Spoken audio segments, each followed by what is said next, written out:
I'm Leo Walder for Kit Guru, and this is Leo Says, my occasional opinion piece. It's a bank holiday weekend here in the UK. It's actually blazing hot, sunny weather, and yet here I am talking to you lovely YouTube people because Nvidia has apparently killed GPP.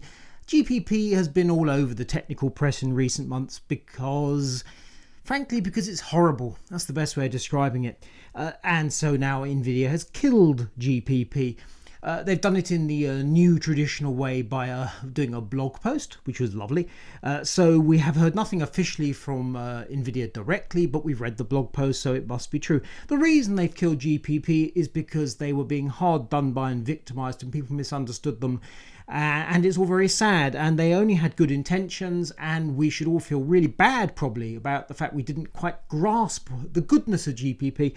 And that's the end of it. And if you believe that, frankly, I've got a bridge to sell you. It's quite clear that Taiwanese partners were the people who were getting it in the neck.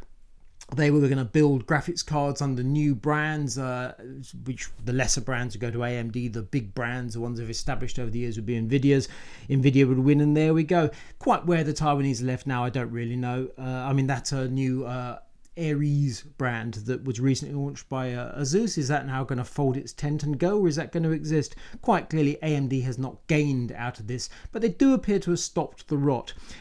If you rewind 2 months now, I think 2 months, you'll recall this story originally broke on Hard OCP, Carl Bennett's Texan website, and he was quite open. The story had originally come from AMD. AMD had apparently gone around a number of American tech press, and Hard OCP is anyone willing to go with it. So well done to Kyle, well done to Hard OCP. I'll be interested to see what consequences there might be at some point from Nvidia for that, but such is life. He's very much a big boy. He's been around an awfully long time. He knows his stuff. My guess, and this is purely a guess, is that the person at AMD who was touting his story was Chris Hook. And I suspect the reason that Hard OCP went with it, apart from the fact it's a good story, it's a solid story, and Carl was completely correct to go with it, is that Chris Hook and Carl Bennett have been tight for many, many years. So if Chris managed to get Carl to run this story, or get him interested in it enough to run the story as almost his final act at AMD before he went to Intel, then fair play. Well done, Chris. Well done, Kyle. Good work. As to the actual consequences and the result, that remains to be seen. GPP did not sound good, but as I said some few weeks ago, provided all the graphics partners signed up for it, in a sense nothing changed except that AMD got it slightly in the neck. Because the good brands of all these partners would no longer be used to cover the AMD graphics cards. So GPP, we are told, is dead. As to whether the thinking and the feeling and the intentions and the withholding stocks of graphics chips, as to whether that has changed, well, we'll have to see. I wouldn't have thought so, not really. Nvidia is apparently about to move on to its next generation of graphics chip. They have apparently end of life to the current 10 series chips. They're moving on to whether it's 11 series or 2000 series, we don't yet know. And you would think that this is connected to Computex. So those supplies are going to be coming through, and you have to wonder, will everybody get supplies as they would expect, or is there suddenly going to be peculiar and unexplained shortages? And also with HBM2, assuming that's the memory that's required. We will see. I'm not feeling particularly optimistic, but hey-ho, it's a lovely day, as I say, so let's be optimistic. But until we see how this one works out over the next couple of weeks or even the next few months, it's still bubbling away. And the longer-term implications and we'll see how it goes. I'm glad about this headline story. I'm glad Nvidia has killed GPP. The way they've done it is fairly dirty, but a blog post. Honestly? Really? Really? There we go. So GPP gone, and my guess is that Chris Hook and Carl Bennett can both take a chunk of the credit for that, so fair play to you both. On the subject of graphics companies and how they do stuff, on the other hand, Tom's Germany recently reviewed an ASROCK RX 580 graphics card, and they now report that AMD is very keen to learn the source of that graphics card. As I recall, Tom said it came from the Far East. The point being is that ASRock's not permitted to sell graphics cards into the European market. They're only allowed to sell them in the Far East. So Tom's having it in Europe is bad.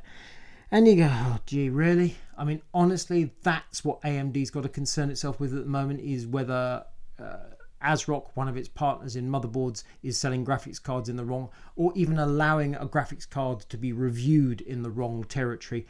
If so, I don't know what to say actually, apart from grow up. Absolutely makes my blood... It makes my blood boil, and it makes me feel tired simultaneously. That's quite good going, actually. It makes me just go, God, really? I mean, honestly. Take aim, shoot foot. Reload, take aim, shoot second foot. Make more blooming graphics chips. Sell more graphics cards. AMD, please. I mean, I said before, you need all the help you can get. This is not a good look. Also not a good look, Twitter passwords. Apparently, if you have a Twitter account, there's a decent chance your password has not been hacked, but has been made available. It seems that passwords passing across certain screens at Twitter, so this is within the company, before they had been hashed and made secure. So whatever end-to-end encryption they're using, I mean, quite clearly it's not end-to-end at all, is it? That's got to be encrypted within the Twitter system. So these passwords are going across the screen. I mean, yeah, brilliant, absolutely fabulous, which strongly suggests then at some point there's at least some cache of current I don't know. It sounds absolutely rubbish.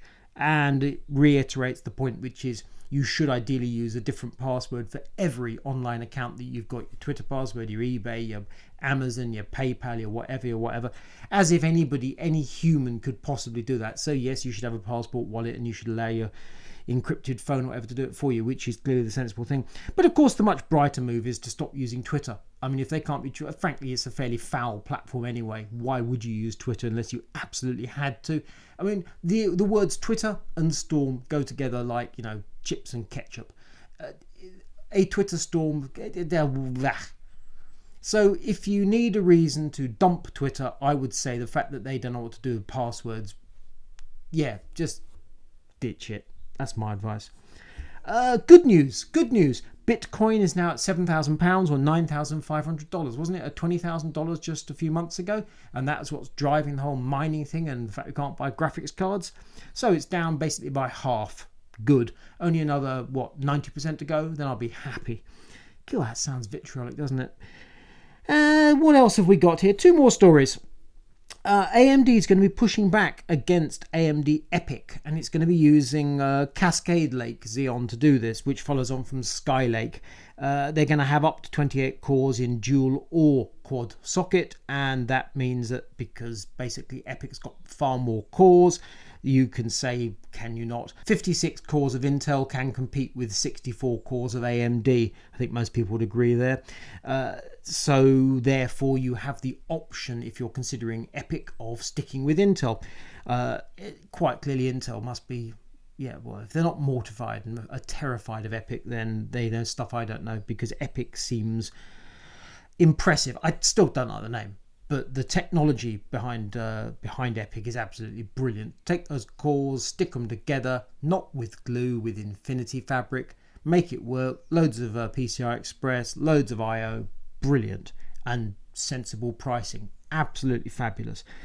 Intel with its Cascade Lake, it's going to apparently support 3D crosspoint memory, which is blazing fast.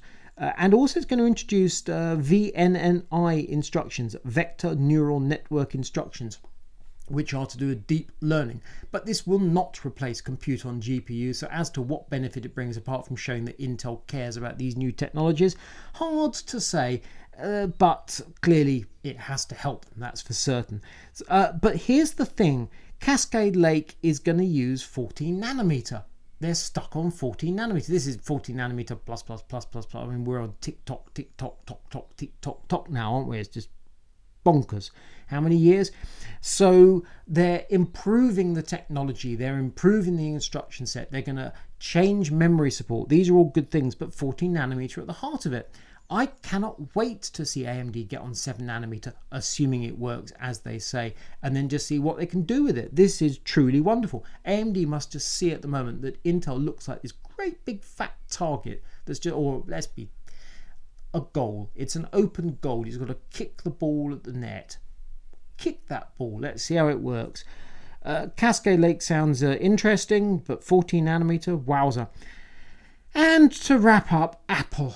Apple's had another record quarter, $61.1 billion revenue in a quarter, 52.2 million iPhones, and those iPhones sold for a total of $38 billion, which by my maths is about $730 a piece. So that suggests they're not selling the budget cheapy phones in Asia and such like.